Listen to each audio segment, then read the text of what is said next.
Bonjour à tous, c'est Guillaume de Club Immobilier, j'espère que vous allez bien, ça fait longtemps et on va se retrouver sur une analyse de projet, rendez-vous sur le bon coin. Je vous ai sélectionné une annonce qu'on va décortiquer, qu'on va apprendre à analyser ensemble. C'est le genre de truc qu'on fait normalement lors des sessions de coaching et d'analyse de projet qu'on fait le dimanche avec les élèves de l'université et de l'école. Donc là, je vais vous donner un petit aperçu de ce qui se passe. Alors c'est des sessions qui durent 2 heures en général, sur lesquelles on fait l'analyse des projets de différents élèves. Là, je vais faire une seule analyse. Je n'ai pas j'ai pas appelé, j'ai pas tout ça. Je fais juste avec les informations que j'ai sur le bon coin, que je vais arriver à détecter à travers les annonces, à travers les photos, à travers le texte, et on va essayer de voir si ça semble viable ou pas comme projet. Et à la fin, on se dit ok, est-ce que c'est intéressant ou est-ce que c'est pas intéressant? Simplement, c'est parti.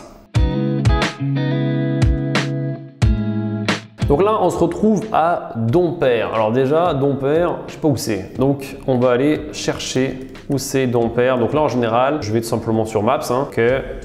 Voilà, donc je sais juste que c'est en Lorraine. On va sur Maps et on dézoome. On dézoome. Voilà, j'ai un peu trop dézoomé. Voilà, hop.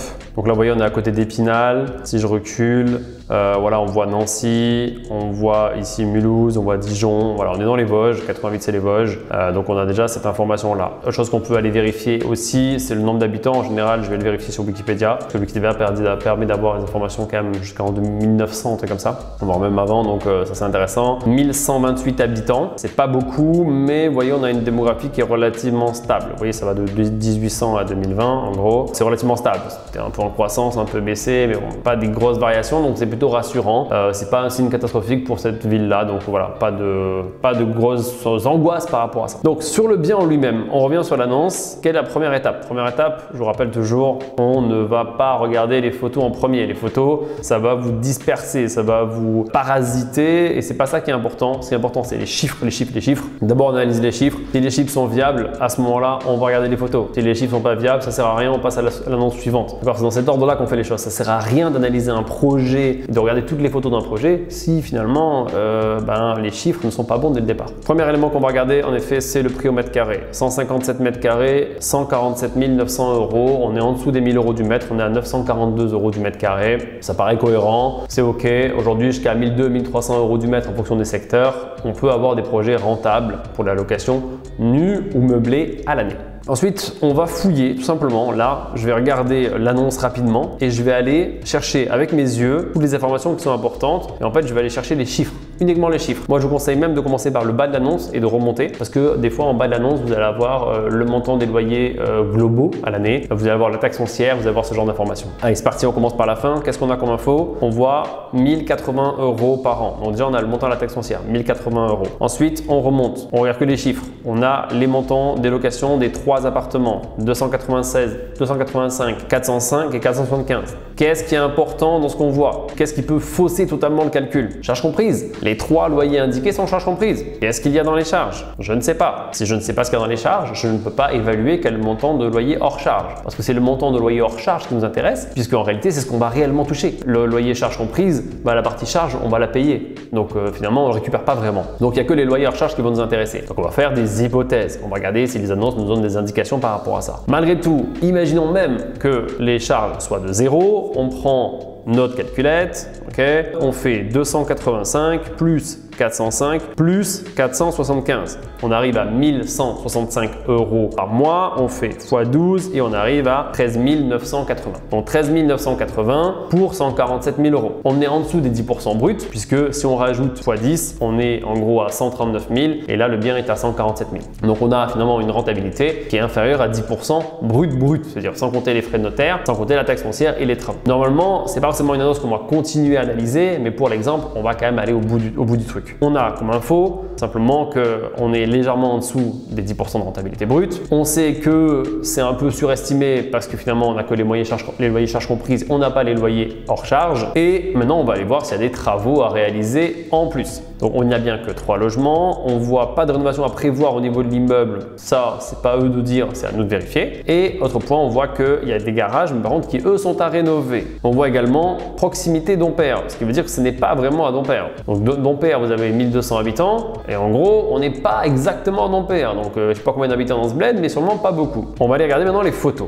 Alors on va zoomer un peu sinon on va rien voir. Qu'est-ce qu'on voit ici? On voit en effet un bâtiment qui a l'air plutôt correct avec une grande arche centrale qui permet de traverser et avoir accès au garage à l'arrière qui sont en effet pas en très bon état. Première information qu'on voit qui est bizarre, c'est qu'on me semble qu'il n'y a pas que 3 garages mais plutôt 4 au moins sur la photo. Oui, 4. Ok, donc c'est bon, c'est moi qui me suis trompé. Donc il y a 3 logements mais il y a 4 garages. Donc 4 garages à rénover. Peut-être la toiture. Souvent c'est toiture amiantée là-dessus. Je ne sais pas si c'est le cas. Soit petite tuile, soit amiantée. Donc à vérifier ce qu'il y a à faire là-dessus. Mais il n'y a pas de loyers qui sont comptés non plus. Donc l'un dans l'autre, c'est pas forcément trop problématique. Qu'est-ce qu'on voit rapidement sur la façade? On voit une façade qui a l'air relativement propre. On voit des plantes là qui montent le long de la façade. Donc peut-être un entretien à faire. On voit des vitrages qui sont vraisemblablement en PVC double vitrage comme ça à l'œil de loin. On sait qu'il y a 3 logements, donc certainement un par niveau. J'imagine que le bâtiment s'arrête ici et je pense pas que ceci en fasse partie. Voici l'intérieur des logements qui, je vous rappelle, selon l'annonce, ne sont pas à rénover ou à rafraîchir, qui sont propres et nickel dans l'état. Qu'est-ce qu'on remarque sur cette photo? On a une cuisine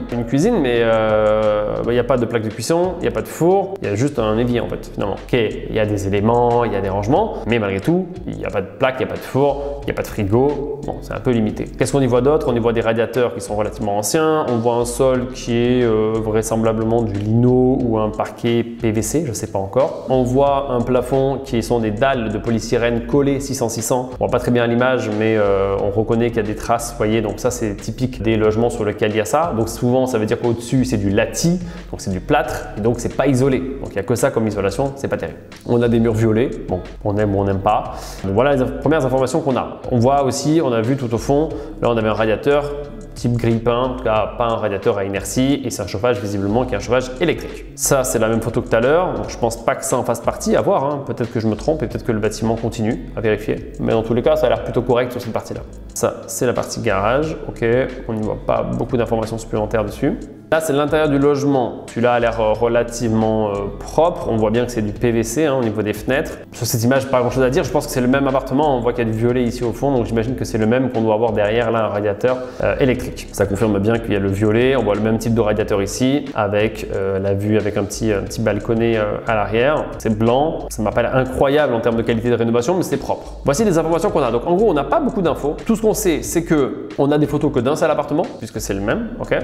On sait que visiblement les 3 logements sont quand même loués, donc c'est pour ça qu'ils considèrent qu'il n'y a pas de travaux à réaliser, mais ça ne veut pas vraiment dire qu'il n'y a pas de travaux à réaliser. On sait que le bien est un peu trop cher aujourd'hui par rapport au marché parce qu'il y aura quand même le garage, les 4 garages qui seront à rénover et potentiellement un peu de rafraîchissement au départ des locataires. Donc on peut estimer déjà pour moi un coût de rafraîchissement au départ de locataires, même si on fait juste installer des plaques, un four et changer éventuellement les radiateurs, il y aura peut-être un billet de 5 000 € par logement, donc un billet de 15 000 € au total. Pour moi, c'est un projet qu'il faudrait négocier au moins de 10 000 € si les loyers étaient hors charge et non pas à charge comprise, s'il n'y avait pas de travaux non plus, donc 10 000 plus les 15 000 € de travaux, donc au moins 25 000 € selon moi à négocier sur ce projet-là, plus potentiellement la problématique du charge comprise hors charge. Donc pour moi, c'est un projet qu'il faut négocier au moins de 30 000 € à mon avis par rapport à ce qui est indiqué. Donc voilà pour mon analyse sur un projet comme celui-ci. Ce qui est plutôt bien par contre, c'est qu'on a une taxe foncière qui n'est pas très élevée, on est à moins d'un mois, donc ça reste raisonnable.